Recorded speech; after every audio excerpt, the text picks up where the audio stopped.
अस्सलाम वालेकुम गाइस, उम्मीद है आप सब खैरियत से होंगे। Thank you for joining us and watching us और आप देख रहे हैं हमारे यूट्यूब चैनल कॉस्मिक सीक्रेट्स। तो भाई बात करेंगे बीटीसी और इथेरियम के नेक्स्ट टारगेट्स के बारे में और आप लोगों को बताएंगे कि कौन से लेवल है जो इंपॉर्टेंट हो सकती है और कौन से लेवल पर अगर हम ट्रेड लेते हैं तो भाई हमें अच्छा खासा प्रॉफिट जो है जनरेट हो सकता है। तो भाई हमारे साथ रहिए, वीडियो को एंड तक देखिएगा।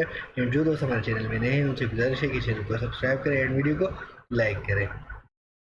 तो भाई चलते हैं अपनी वीडियो की तरफ और आपको बता अब इस चार्ट पैटर्न को हम थोड़ा सा डिस्कस कर लेते हैं। ठीक है, ये मैंने अभी बीटीसी के चार्ट पैटर्न ओपन किया हुआ है। अगर हम देखें तो भाई यहाँ पर चार्ट जो है मैंने ये बीटीसी का ओपन किया हुआ है। ठीक है, अगर हम यहाँ पर देखें तो भाई हमें क्लियर कट जो दिखाई दे रहा है। तो यहाँ पर अगर हम देखें तो एक एम पैटर्न बना हुआ है। ठीक है, और जैसे ही एम पैटर्न का ब्रेक आउट हुआ, ठीक है, ब्रेकडाउन हो गया, तो भाई क्या हो गया, यहाँ का ब्रेकडाउन हो गया, फिर रिटेस्ट हो गया, यहाँ पर लिक्विडेशन हो गई क्योंकि यहाँ पर जो है ज़्यादातर स्टॉप लॉस लगे थे। यहाँ पर लिक्विडेशन हो गई एंड बीटीसी जो है अगेन डाउन साइड पर अपने दूसरे लेवल पर आ गया। यहाँ से अप हो गया, डाउन, अप एंड डाउन, और इस तरह अप एंड डाउन का सिलसिला जो है चलता रहा।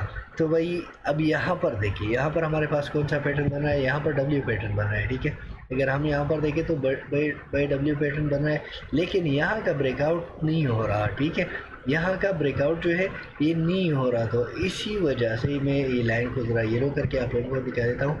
तो भाई यहाँ का आप अगर देखें तो भाई यहाँ पर डब्ल्यू पैटर्न बन रहा है, लेकिन यहाँ का ब्रेकआउट नहीं हो रहा।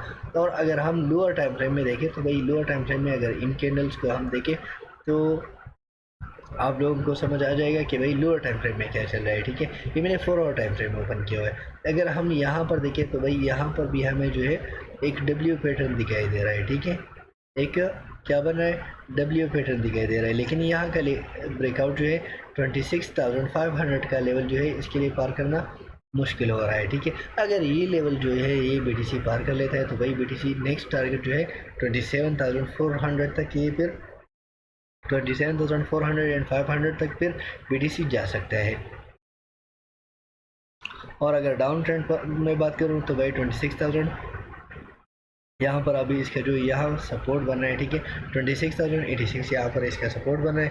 अगर ये लेवल ब्रेक होता है एंड 30 मिनट तक रिकवर नहीं करता, ठीक है, मतलब ये लेवल डाउन साइड पर ब्रेक हो गया 30 मिनट तक या 1 आवर तक ये रिकवर नहीं किया, तो भाई 1 आवर तक अगर इसने रिकवर नहीं किया तो फिर जो है हम डाउन साइड पे आ सकते हैं। और कितना, 24,687 तक हम आ सकते हैं, 24,600 के लेवल तक, 650 के लेवल तक हम फिर बीटीसी में आ सकते हैं। इथीरियम में बात करते हैं कि इथीरियम में हमारे साथ क्या हो रहा है।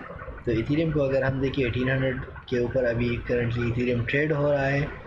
ठीक है, और यहाँ पर सेम इशू इथीरियम के साथ भी है, लेकिन यहाँ पर अगर हम देखें तो भाई इस तरह का एक डब्ल्यू पैटर्न बन रहा है। ठीक है, और इसके लिए ज़रूरी है कि भाई ये जो है इसी लेवल को क्रॉस कर ले, 18,5 के अबाव अगर 1 to 2 और कंसल्टेट करें। ठीक है, यहाँ पर ये ट्रेड होता रहे और कंसल्टेट करें तो फिर अगेन ये अब जा सकता है। पहला लेवल जो है इसका 1830 ही होगा, और 1830 का लेवल अगर ब्रेकआउट होता है एंड तो फिर दूसरा लेवल हमारे पास 1860 ही दूसरा लेवल इसका होगा। लेकिन अब हम बात करेंगे डाउन साइड की। डाउन साइड पे अगर ये जाता है तो भाई अगर यहाँ से ये रिजेक्शन ले लेता है, ठीक है, अगर यहाँ से रिजेक्शन ले लेता है तो भाई सीधा आएगा यहाँ 1787 के लेवल पर। 1787 का लेवल ब्रेक होता है एंड 1 आवर तक रिकवर नहीं करता तो भाई हम परमानेंटली जाएंगे 1760 के लेवल पर। तो परमानेंटली फिर 1760 का लेवल ही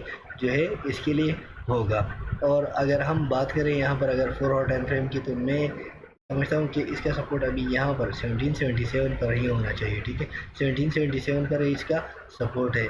तो अगर ये यहाँ से रिजेक्शन ले लेता है तो भाई हम या ये जो इसका सपोर्ट है ये इसको यूटिलाइज़ कर सकते हैं एंड 1760 को ही यूटिलाइज़ कर सकते हैं। अगर इन्हीं लेवल्स को यूटिलाइज़ करता है तो भाई हम इससे अच्छा खासा प्रॉफिट जो है फिर जनरेट कर सकते हैं। अगर हम चार्ट पैटर्न की बात करें तो भाई चार्ट पैटर्न इसका for the longer time frame अगर हम इसकी बात करें कि इसमें क्या हो रहा है, तो अगर हम देखें तो भाई यहाँ से ये इस तरह का एक ट्रेंड लाइन फॉलो कर रहा है। ठीक है, इस तरह का एक ट्रेंड लाइन फॉलो कर रहा है।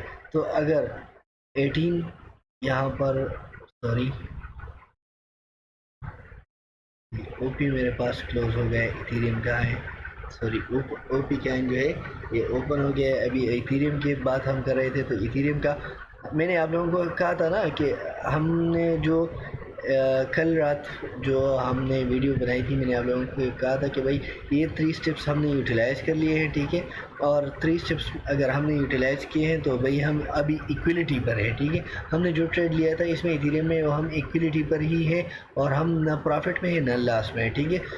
तो अगर आप यहाँ पर सेल करना चाहें सेल कर सकते हैं, या तो इसी 1800 के भाव अगर ट्रेड होता है तो भाई 1800 के भाव हम ट्रेड लेंगे, या अगर यहाँ पर इसी सपोर्ट 1778 को यूटिलाइज़ करता है तो हम यहाँ पर इसका एक ट्रेड लेंगे। और for the longer time frame मैंने आप लोगों को बताया कि भाई 1860 का लेवल जो है इसके लिए इम्पॉर्टेंट है। अगर 1860 के लेवल को ये क्रॉस कर लेता है तो ये सिक्योर हो जाएगा और ये अप जाएगा फिर अगेन।